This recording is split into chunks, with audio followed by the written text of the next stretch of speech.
We can't just bury our heads in the sand any longer. We can't just turn a blind eye to the injustice we all know is there.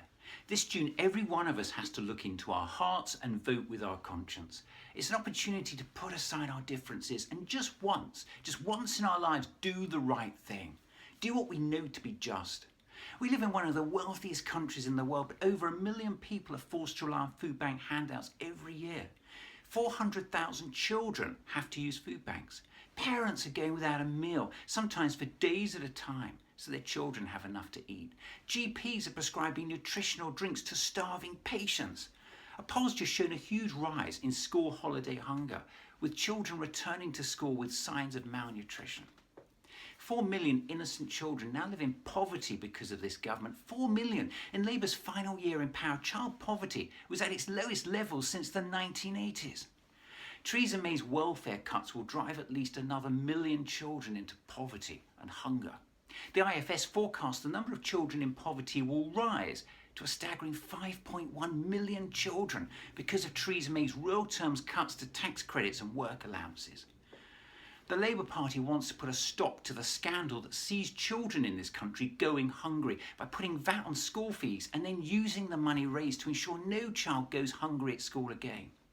The policy has been welcomed by the Child Poverty Action Group, but Theresa May and her crony government, a government of food banks, soaring malnutrition, a government of child poverty, just laughs at the suggestion. The fact this government has tried to rubbish a policy like this, a policy that will make sure no child will go hungry at school again, shows this government for what it is, reprehensible and morally bankrupt. It doesn't end there. You know in your heart, in your gut, it doesn't end there.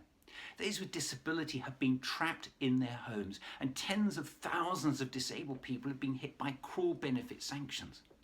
Thousands of sick have died after this government has declared them fit for work, and the homeless are now dying on our streets. 17 million people have less than 100 quid in savings. 17 million people a heartbeat away from being thrown onto the street with their families, with their children. This government is plunging the people in this country into a level of poverty not seen since the Victorian age. We've got patients dying on trolleys as they wait to be seen in our hospitals. The NHS faces a crisis in morale, funding, staffing, and mental health services are at the point of collapse.